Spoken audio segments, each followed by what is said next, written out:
If the IRS just sent you a final notice of intent to levy or notice of filing a federal tax lien, you have exactly 30 days to protect your business assets. If you miss this deadline, you could wake up to frozen accounts, possibly even seized property.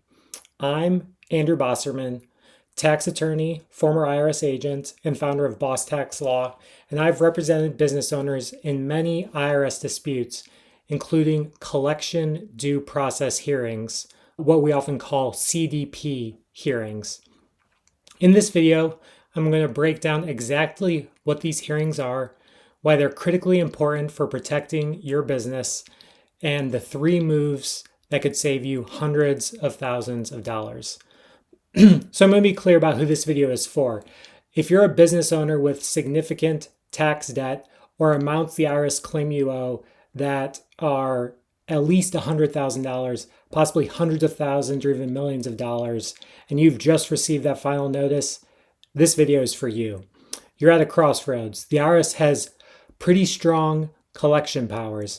They can levy your business bank accounts without a court order, also possibly your personal accounts, depending on how the tax debt works. They could also file a federal tax lien that will be on notice for all of your creditors. Those are pretty strong collection options. But here's what most business owners don't realize. A CDP hearing is your constitutional right to essentially pump the brakes on all of this. It's your one shot and your most important shot at an independent review before the IRS, before their collection machine goes into overdrive. So a collection due process hearing, or CDP hearing, is your formal appeal to the IRS Office of Appeals. It's a separate independent division from the collection unit that's been pursuing you and sending you those collection letters. Think of it, it's having your day in court, but it's purely administrative, not judicial. So when you request a CDP hearing within that critical 30-day window, 3 powerful things are going to happen immediately. First, collection activity is going to stop. The IRS cannot levy, not going to be able to seize assets, can't take enforcement action while your CDP is pending. Oftentimes for my clients, this breathing room alone is oftentimes worth its weight in gold and provided much needed temporary relief. Second, you get to present your case to a settlement officer who hasn't been involved in your case before. They're taking a fresh look at your case. They'll have a new perspective.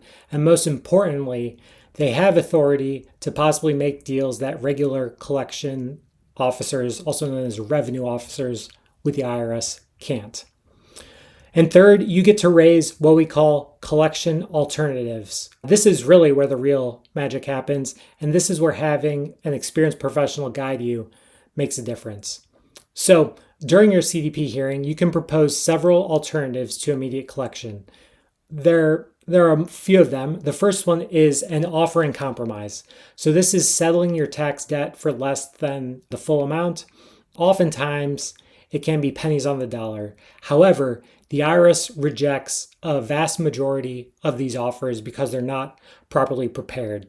It's a fairly formulaic process with lots of supplemental information and forms. The financial analysis and support can run tens, hundreds of pages possibly, depending on the situation. But it's important that it's properly documented if you do qualify.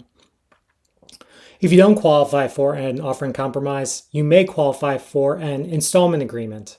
This is not necessarily just a simple payment plan, but one that works for your cash flow situation. We can oftentimes structure partial pay installment agreements where you pay less than the full amount over time. Or if you're able to pay the full amount, we can quickly get you into a streamlined agreement that keeps the IRS from pursuing any further collection efforts.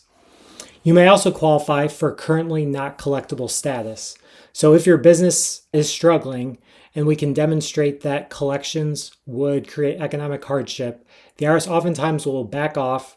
That statute of limitations will keep running and you get time to recover. And finally, in certain circumstances, you may qualify for penalty abatement. This means we might be able to eliminate penalties that oftentimes make up 25 to 40 or 50% of your total debt, depending on the situation. I've saved clients hundreds of thousands of dollars in penalties alone during CDP hearings. And here's what smart business owners understand about CDP hearings. It's not just about stopping collections. It's about leverage and strategy. You may be able to challenge the underlying tax assessment if you haven't had a prior opportunity to do. Maybe your returns were prepared incorrectly, the IRS made computational errors, maybe there was an issue during the audit process. Assessments can be reduced by tens or hundreds of thousands or even more during the CDP process if you qualify. You can also raise statute of limitations defenses. The IRS generally has 10 years to collect tax from you, and oftentimes many business owners don't realize they're closer to that finish line than they think, and the IRS might not be able to pursue them any longer for their debt. You can also coordinate, there might be possible bankruptcy strategies, state tax issues, business restructuring. All of this, a CDP hearing can play a critical part in navigating your entire financial situation. So if you have the opportunity to request a CDP hearing, you almost always want to do. Once you request your hearing, here's what happens. So generally within 30 to 60 days, you'll receive a letter acknowledging your request and assigning a settlement officer. This is real work begins. Oftentimes, you'll need to provide complete financial disclosures for your business, and oftentimes, personally, these are things like bank statements, P&Ls, balance sheets, what assets you own, liabilities you have. The settlement officer is going to want to review everything. Then you'll typically have a conference with the settlement officer. This can be done by telephone. You can also meet in person if your settlement officer is nearby you. But this isn't the time to come in unprepared. You want to be prepared in presenting your case and arguing why the collection alternatives you're proposing make sense in your situation. The entire process, oftentimes, I would say, takes 6 to 12 months, maybe longer, just depending on the situation and how complex your case is. Also, the IRS sometimes moves quicker or slower, depending on internal issues. But remember, during this time, the IRS generally is barred from pursuing collection action against you. And at the end, if you disagree with the settlement officer's determination, you have 30 days to petition tax court. And that's where you can get real judicial review, which is another powerful protection many business owners don't know about.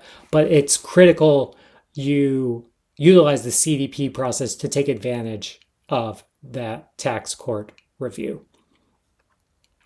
So honestly, you could request a CDP hearing yourself. It's a fairly simple form to do so, Form 12153, but oftentimes business owners make mistakes if they try to go it alone. They might miss critical deadlines. They fail to properly document their financial situation.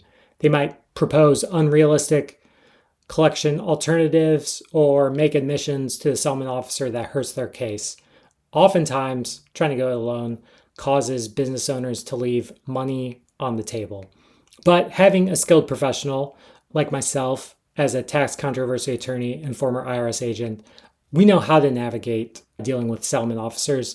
We know how to properly present your case, what offers work for your situation, and that they'll be most receptive to. And we know how to protect you from possibly other exposure throughout the CDP hearing process. So if you're facing significant business tax debt and you've received that final notice of intent to levy or notice of a federal tax lien, you need to act now. That 30-day deadline doesn't stop just because there's weekends, holidays, or business issues coming up.